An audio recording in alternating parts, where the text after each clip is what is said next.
ప్రభు నామానికే మహిమ కలుగునుగాక.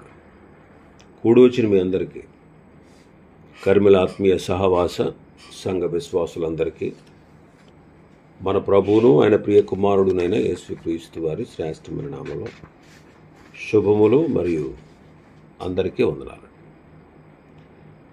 యెషయా గ్రంథం 28వ అధ్యాయాన్ని మనం ధ్యానం చేసుకుంటున్నాం. యెషయా గ్రంథం 28వ అధ్యాయం.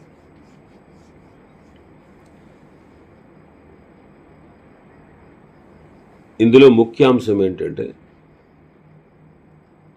ఇశ్రాయేలు, యోధా ఈ రెండు దేశాలు, ఆ దేశ ప్రజలు చేసినటువంటి పాపం,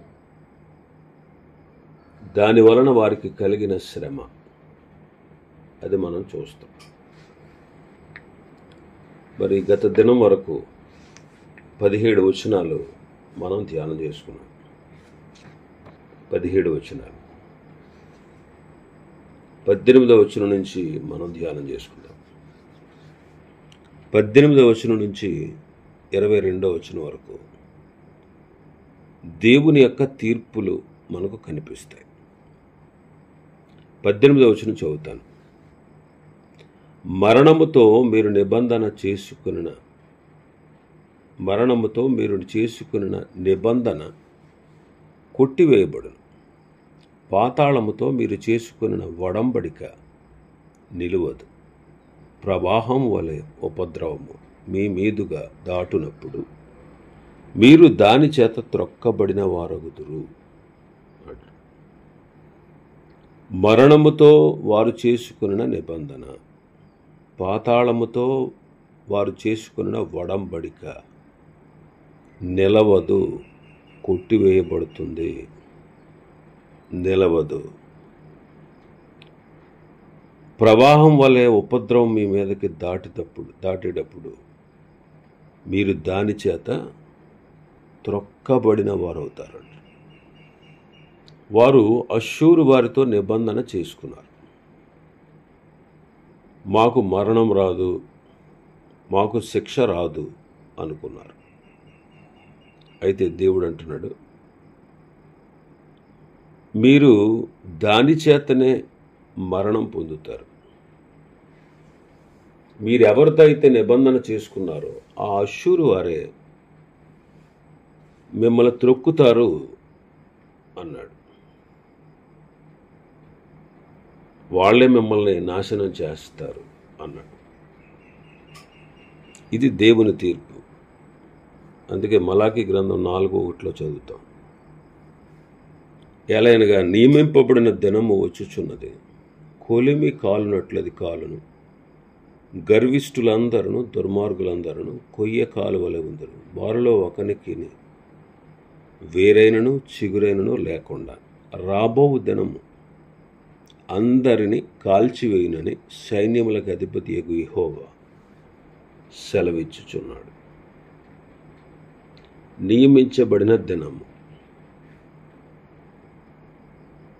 ప్రభువు కృపగలవాడు, ప్రేమ గలవాడు. ఆయన ఆశ్రయిస్తే రక్షిస్తాడు. కానీ ఆయనకు వ్యతిరేకంగా నడిస్తే శిక్షిస్తాడు. దేవుడు ఎప్పుడు భయపెట్టడు, బెదిరించడు.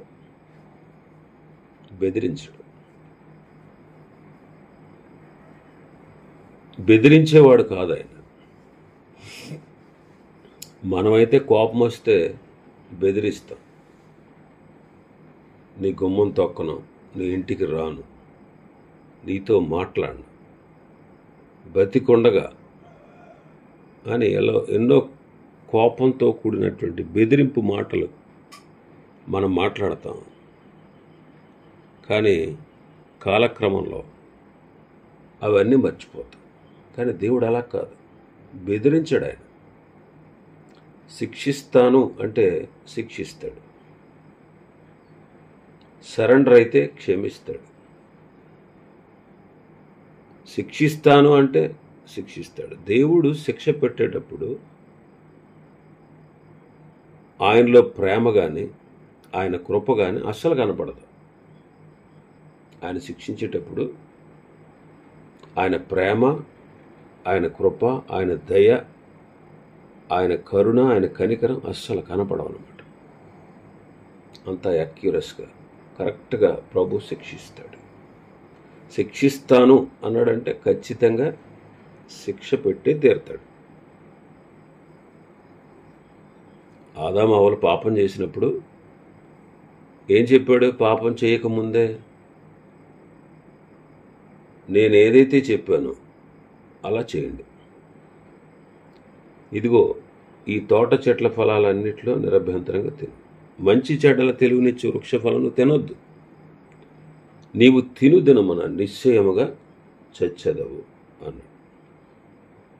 మరి ఆదాము చనిపోయాడా? మొదట ఆధ్యాత్మికంగా చనిపోయాడు, తర్వాత భౌతికంగా చనిపోయాడు, తర్వాత నిత్య నరకానికి పోవాల్సిన దుస్థితిలో పడ్డాడు. అయితే దేవుడు కృపగలవాడు కాబట్టి ఆదామును అవ్వను రక్షించాడు. తర్వాత వాళ్ళ పిల్లల పిల్లలు ఈ తరతరాల జనరేషన్ అంతా కూడా, ఇన్ని తరాలన్నీ కూడా దేవునికి దూరంగాను సాతాను కుటుంబంలో జన్మిస్తూ వస్తున్నారు. మరి వాళ్ళు ఆయన వైపు తిరుగుతున్నారా? ఆయన తెలుసుకుంటున్నారా? చాలామంది గ్రహించట్లేదు. కాబట్టి దేవుడు శిక్ష విధించాడా లేదా? వాళ్ళకి తోటలో నుండి వెలుపలకు పంపేశాడు. ఏ భూమి మీద సేద్యం చేసుకోవాలో ఆ సేద్యం చేసుకోవడానికి పంపేశాడు. కాబట్టి ప్రభువు శిక్ష విధిస్తాను అంటే బెదిరించాడు. ఆయన బెదిరింపు మాటలు కాదయ్యి. ఆయన శిక్ష విధిస్తాను అన్నాడంటే ఖచ్చితంగా ఇక ఎవరు ఆపలేరు, దాన్ని ఎవరు అడ్డుకోలేరు, ఎవరు ఆపలేరు. ఇంకా 19వ వచనంలో చూస్తే మన భాగంలో 19వ వచనం, వచ్చినప్పుడెలను అది మిమ్మల్ని ఈడ్చుకొని పోవును, ప్రతి ఉదయము, ప్రతి పగలు, ప్రతి రాత్రి అది వచ్చును. ఇట్టి ప్రకటన గ్రహించుట వలన మహాభయము పుట్టును. అష్షూరు దాడి ప్రవాహం వలె వస్తుంది, వారిని సంపూర్ణంగా నాశనం చేస్తుంది. వారిని సంపూర్ణంగా నాశనం చేస్తుంది. అది వస్తుంది అనేటువంటి విషయం మనం గ్రహింపులోకి రాగానే భయం వస్తుంది అంటున్నాడు. ప్రభు యొక్క అంచె దినాల్లో ప్రభు యొక్క శిక్ష కూడా ఆ రీతిగానే వస్తుంది. 7 ఏండ్ల శ్రమల కాలము క్రీస్తు విరోధితో ఇశ్రాయేలీలు సంధి చేసుకుంటారు. 3.5 సంవత్సరాల పాటు వాళ్ళు సంధి చేసుకుని నిబంధన చేస్తారు. 3.5 ఏండ్ల తర్వాత శత్రువులు ప్రవాహం వల్ల వచ్చి కొన్ని వేల లక్షల మందిని సంహరిస్తారు. లూకాసు వార్త 21వ అధ్యాయం 25-26 వచనాలు. 25-26. మరియు సూర్యచంద్ర నక్షత్రములలో సూచనలు, భూమి మీద సముద్ర తరంగముల ఘోష వలన కలవరపడిన జనములకు శ్రమయు కలుగును. ఆకాశమందలి శక్తులు కదిలింపబడును కనుక లోకం మీదకి రాబోతున్న వాటి విషయమై భయము కలిగి మనుషులు ఎదురు చూచుచు ధైర్యము చెడి కూలుదురు. ఇంకా మన భాగంలోకి వస్తే 20వ వచనం, పండుకొనుటకు మంచము పొడుగు చాలదు, కప్పుకొనుటకు దుప్పటి వెడల్పు చాలదు. అంటే వారు ప్రభువుని నమ్మకుండా ఎవరు ఎందైతే నమ్మిక ఉంచారో వారు వీళ్ళకి ఏ విధంగానూ సహాయం చేయలేరు అని దాని అర్థం. వారు ఎవరి మీదైతే ఆధారపడుతున్నారో, ఎవరినైతే ఆశ్రయిస్తున్నారో వాళ్ళు ఈ విధంగా ఏ విధంగానూ వాళ్ళకి సహాయం చేయలేరు. పండుకున్నారనుకోండి, మంచం పొడుగు చాలదు, దుప్పటి కప్పుకుందామంటే ఆ దుప్పటి వెడల్పుగా ఉండదు. అంటే వాళ్ళు ఆశ్రయించినటువంటి ఆశ్రయం వారికి ఏ రకంగానూ సహాయము చెయ్యలేదు. ప్రభువును కాకుండా మనం వేరొకరి మీద నమ్మిక ఉంచితే, నిరీక్షణ ఉంచితే అది ఏ విధంగానూ మనకు ఉపయోగపడదు. అది ఏ విధంగానూ మనకి ఉపయోగపడదు. అందుకే కీర్తనకారుడు 118లో అంటారు, 9, 8, 9 వచనాలు,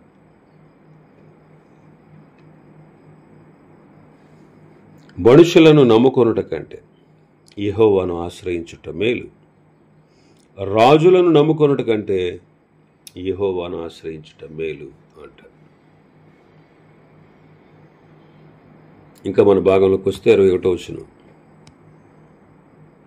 నిజముగా తన కార్యమును, తన ఆశ్చర్యమైన కార్యమును చేయుటకు, అపూర్వమైన తన కార్యమును అనురించుటకు ఆయన పెరాజిము అను కొండ మీద లేచినట్టు యెహోవా లేచును. గిబియోను లోయలో ఆయన రేగినట్లు రేగును. దేవుడు తన కార్యాన్ని చేస్తాడు. అది ఆశ్చర్య కార్యం, అపూర్వమైనటువంటి కార్యం.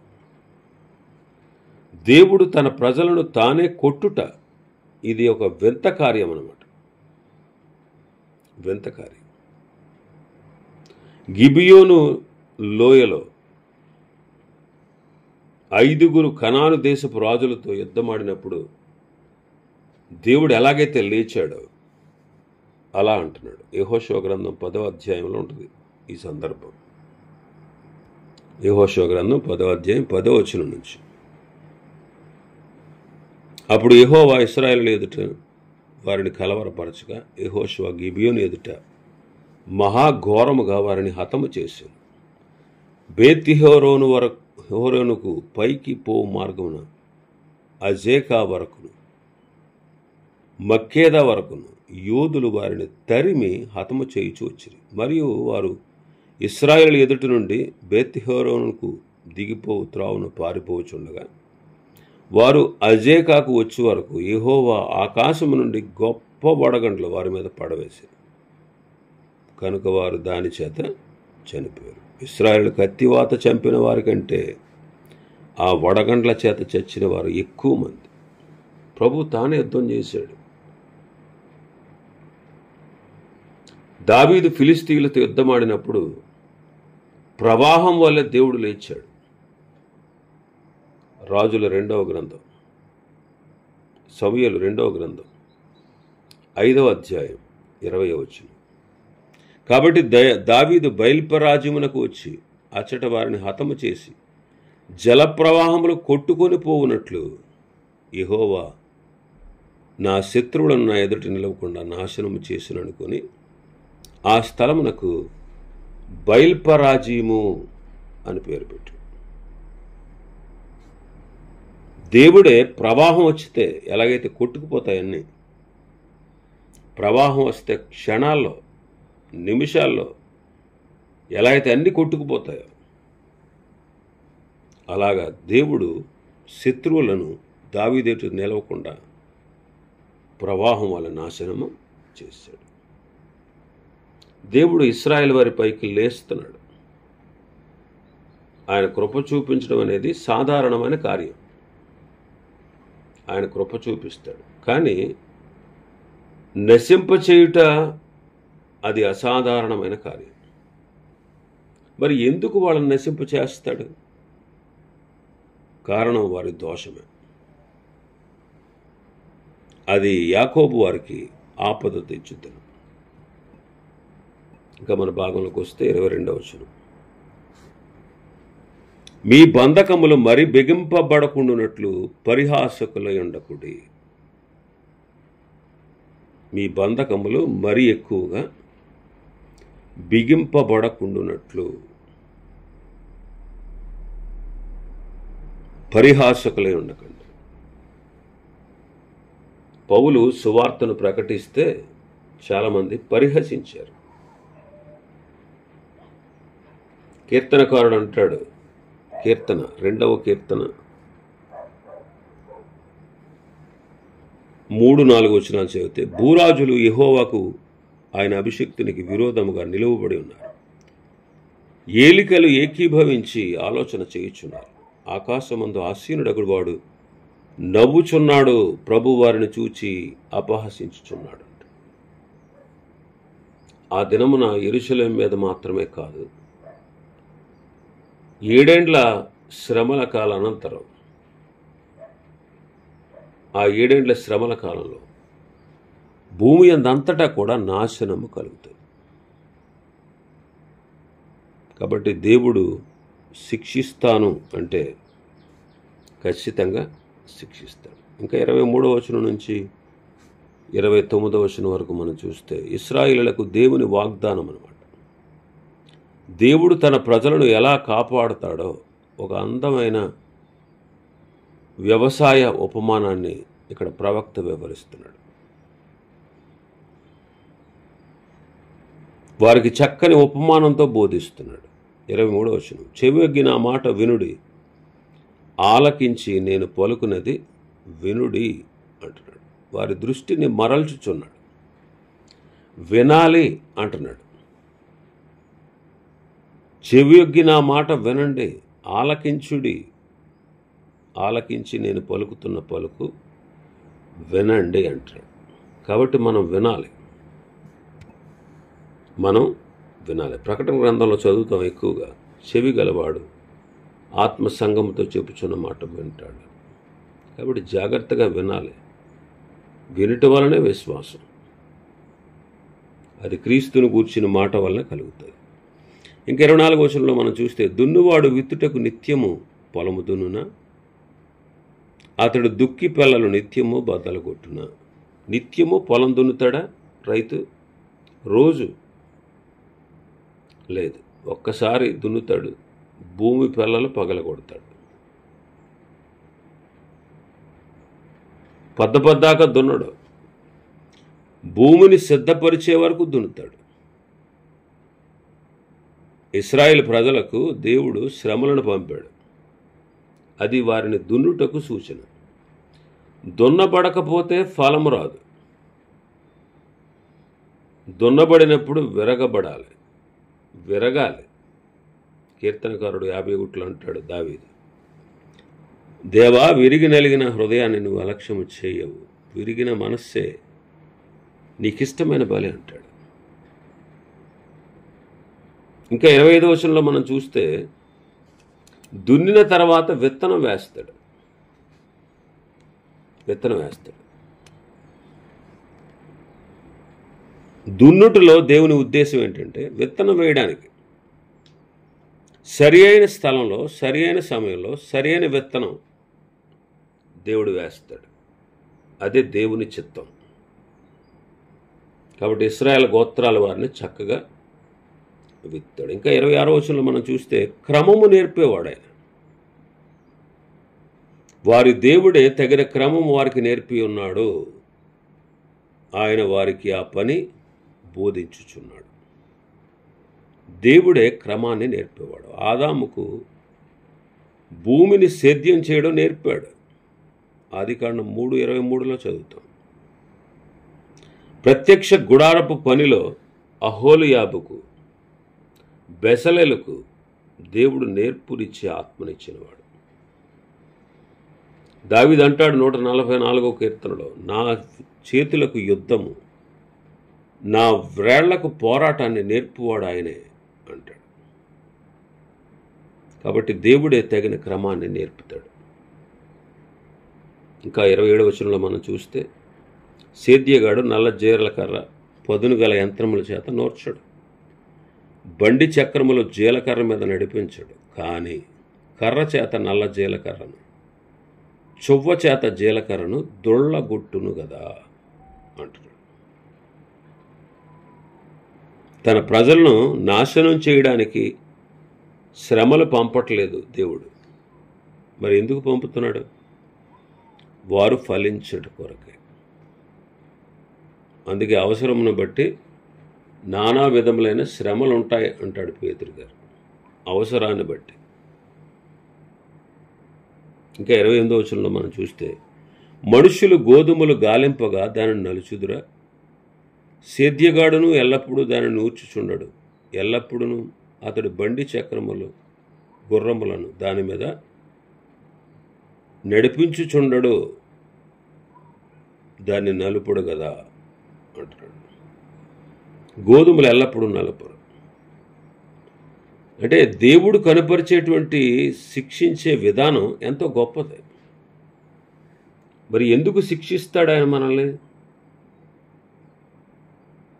మనము ఆయన పరిశుద్ధతలో పాలు పొందాలని ఆయన మనల్ని శిక్షిస్తాడు. మనం ఆయన పరిశుద్ధతలో పాలు పొందాలి, అందుకే దేవుడు శిక్షిస్తాడు.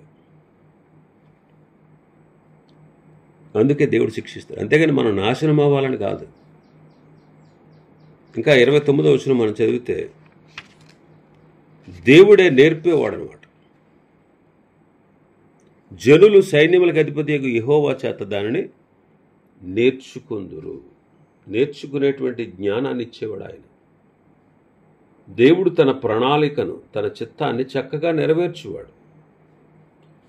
ఆయన ఆలోచనకర్త. ఆయన ఆలోచనలు అతి గంభీరం అంటాడు దావీదు కీర్తనకారుడు 92వ కీర్తన.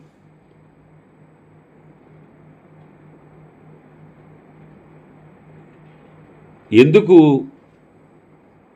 ఇలా జల్లిస్తాడు, ఎందుకు ఇలాగా శిక్షిస్తాడు, ఎందుకు ఇలా శ్రమపరుస్తాడంటే మనము ఫలించుట కొరకు. సీమోను పేతురు సాతాను చేత జల్లించబడిన తర్వాత స్థిరపరచబడి 3000 మంది పంటను కోసాడు ఒకసారి. ఇది ఎంత ఆశ్చర్యమో చూడండి, ఇది ఎంత ఆశ్చర్యం. లూకాసు వార్తలో మనం చదువుతాం 22వ అధ్యాయం 31-32 వచనాలు. సీమోను, సీమోను, ఇదిగో సాతాను మిమ్మల్ని పట్టి గోధుమల వల్ల జల్లించుటకు మిమ్మల్ని కోరుకొనెను గాని నీ నమ్మిక తప్పిపోకుండానట్లు నేను నీ కొరకు వేడుకుంటుని నీ మనస్సు తిరిగిన తర్వాత నీ సహోదరులను స్థిరపరచుము అని చెప్పాను. కాబట్టి శ్రమలలో సిరులు ఉన్నాయి, శ్రమలలో సంపదలు ఉన్నాయి. కాబట్టి శ్రమ నొంది ఉండుటే మేలవుతుంది. ప్రభువు శిక్షించే విధానం ఎంతో క్రమమైనది. శ్రమ ఓర్పు పరీక్షను, పరీక్ష నిరీక్షణను కలుగజేస్తుందని ఎరిగి శ్రమల యందు అతిశయపడదాం అంటాడు పౌలు గారు రోమపత్రిక 5వ అధ్యాయంలో. యాకోబు గారు అంటాడు, యాకోబు పత్రిక 1వ అధ్యాయం 2, 3, 4 వచనాలు చూస్తే, సహోదరులారా మీ విశ్వాసమునకు కలుగు పరీక్ష ఓర్పును పుట్టించునని ఎరిగి మీరు నానా విధములైన శోధనలో పడినప్పుడు అది మహానందమని ఎంచుకోండి. ఒకవేళ ప్రభు చేత నువ్వు దున్నబడుతున్నావా అంటే దేవుడు నిన్ను నన్ను శిక్షిస్తున్నాడా? మనం ఫలించుట కొరకే అనేటువంటి సత్యాన్ని మనం ఇక్కడ గ్రహించుకోవాలి. ఇవి ఈ అధ్యాయంలో ఉన్నటువంటి విషయాలు. ప్రభు చిత్తమైతే మరొక అధ్యాయాన్ని రేపటి దినం మనం ప్రారంభించుకుందాం. దేవుడు ఈ వర్తమాన వాక్యాన్ని మన వినికిడిలో ఆశీర్వదించును గాక. ఆమేన్.